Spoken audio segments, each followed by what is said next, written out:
Well, here we go, the final video, as I promised, to wrap up this this after-action report slash tutorial slash preview of the game. You can see here what's very interesting is that the Soviets have abandoned their push to try to get into Italy, and that is because eventually the Soviets ran out of air support. What it came down to, really, in the end, was the battle for the air. As you can see here, the Warsaw Pact is down to basically 3 air units. 2 of them are helicopter units, Hind helicopters, and the Allies were left with 1 F-14. But that F-14 is enough because it has a quality rating of 3, and that'll shoot down most anything. And in fact, that's what happened. Now, a lot of the Allied air got shot down. In fact, it all got shot down, save for that F-14. But in the end, the Russians came out with the most air losses by far. If you'll recall, the Soviet bombardment of all the munition targets in the Po Valley periphery cost the Soviets a lot of air units to SAMs. SAMs are very effective when you're attacking munition targets. And while the Soviets managed to achieve a lot of hits, you can see we've got a hit in Venice, and there, and of course we got a couple of important hits down here. The Soviets achieved their aims in terms of their strategic bombing campaign, but they lost a lot of air units doing it, and that prevented the Soviets from effectively shifting their air assets to support the ground war. And chemical warfare was not enough to make up the difference. Without air support, it's just very hard to make any inroads. So what you see here in terms of final dispositions is you see the results of a Warsaw Pact retreat.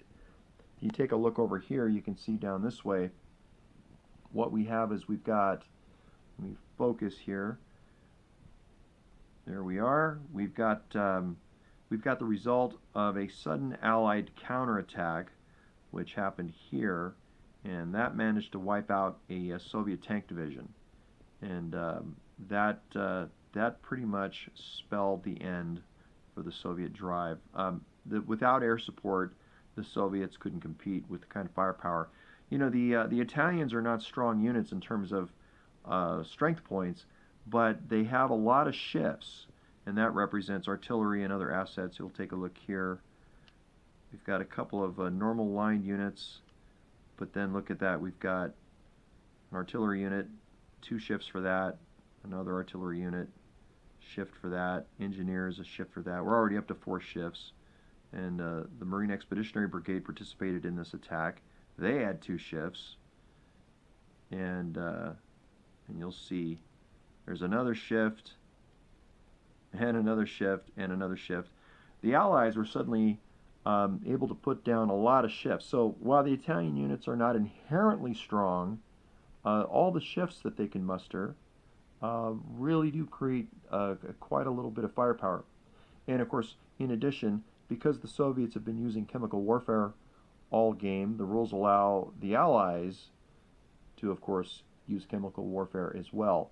And without any air support to offset the kind of firepower that the Allies can wield, it really it was kind of a futile effort to try to defend, and much less actually push against the Allies and try to break into Italy.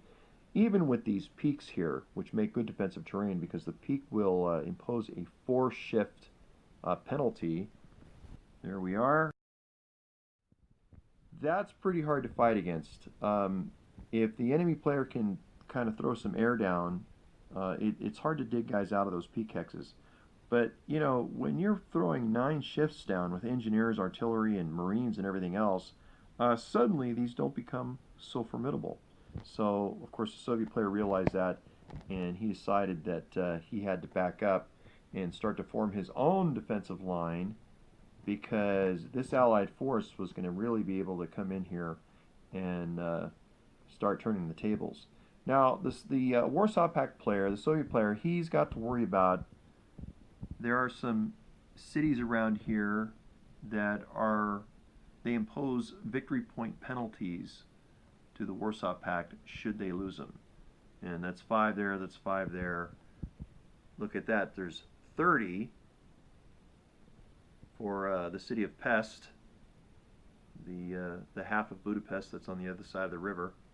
And so that's what that reserve unit is doing there.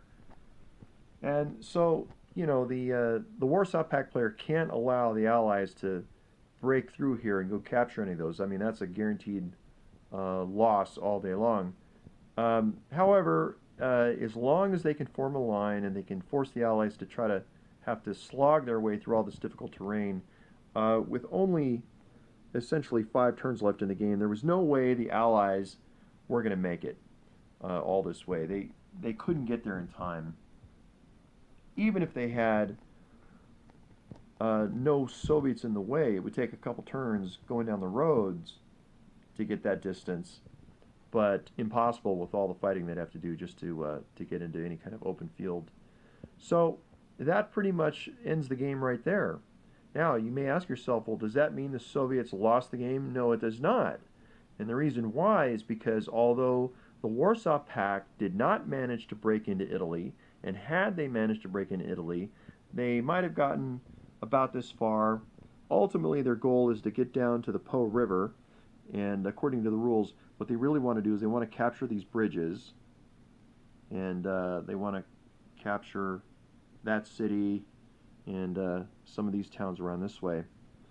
If they can do that, that almost assures them a win, because by this time they'll have captured some of these munition target sites and everything else.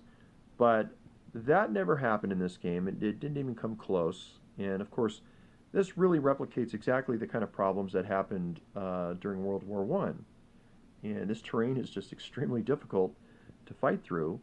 And so in this game, the land war really did not make any progress, and that's because the Soviets focused a lot of their air bombing these munition targets.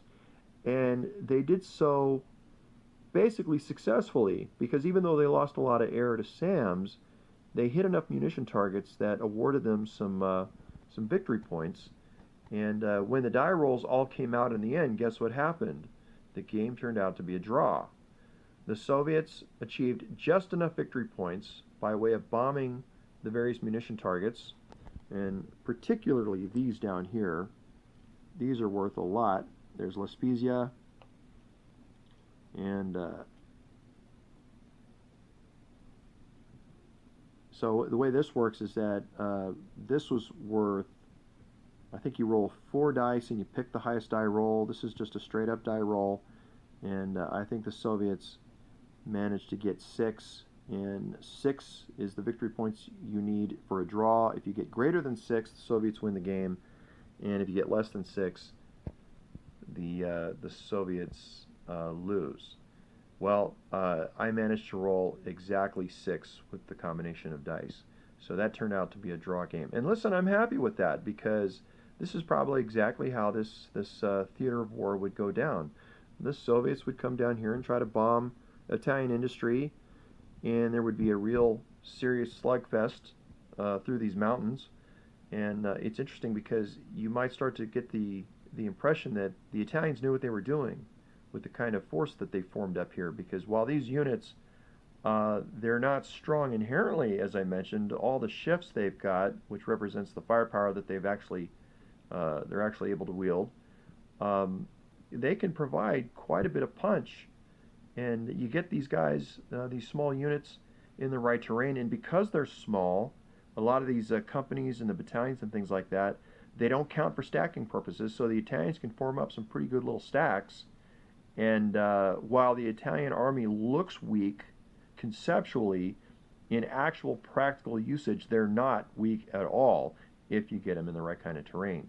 You stack them up, they're nimble. Most of the Italian units are pretty fast. You get them situated in the right kind of hexes, and even with chemical warfare and everything else that the Soviets can throw at them, it's hard to dig these guys out. Now, had the Soviets managed to achieve air supremacy across the theater, they would have been able to push the Italians out. I don't know that they would have been able to get all the way down to the Po River, but they would have been able to push the Italians at least out of this region here. So, but that didn't happen in this game. In this game, In the end, the Soviets lost air supremacy, and that's because they opted for a strategic bombing campaign that went after all these munition targets. They took a lot of hits to SAMs, and that's what you call a strategic choice. And in doing so, they sacrificed the ground war, and they kind of relied on chemical warfare to make up the difference. But aha, chemical warfare did not make up the difference. In the end, the Allies managed to win air superiority, and that, when the last Soviet air unit was shot down, that caused the whole thing to grind to an immediate halt. So anyway, there you are. That's the end result. We have a draw game. This game ended as a tie. A couple of comments. My suggestion for the Soviet player is you have to understand that getting through this area is very difficult. It's hard to fight through this terrain. Those peaks especially are extremely potent. So it might be worthwhile to try to flank through here and see what that does. Inherently, I don't think I want to try it because you get a look at all this terrain and you think, my, that's going to take forever to get through there. There might be a way to do it. There might be a way to dispatch some of your air mobile units.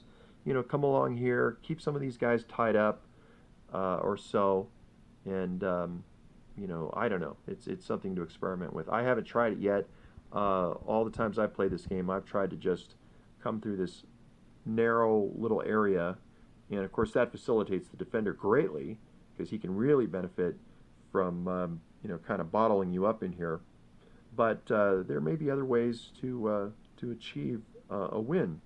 So, but in any case, air supremacy is the key, and of course that's very historic and it's very realistic, and especially it's the key in this kind of terrain. And all the chemical weapons in the world won't make up for the fact that if you're getting your guys bombed incessantly every turn, or the other guy, the defender, can rely on air support to augment his defenses, and you can't augment your attack with air support because you keep getting your air units shot down, you're really not going to get too far. So, and of course, as I say, that's very historic and very realistic. So there we are. We have finished the tutorial slash after action report slash playtest, whatever you want to call it, of Red Tide South. In the end, the Soviets could not break into Italy, but their strategic bombing campaign allowed them to just eke out a draw game. So I'd be interested to know if anybody out there plays this game and they find some kind of perfect strategy, or they find some sort of really way for the Soviets to unlock the defenses, because the Allies really are pretty tough when you get down to it. So, all right, I hope you enjoyed this, and thanks for watching.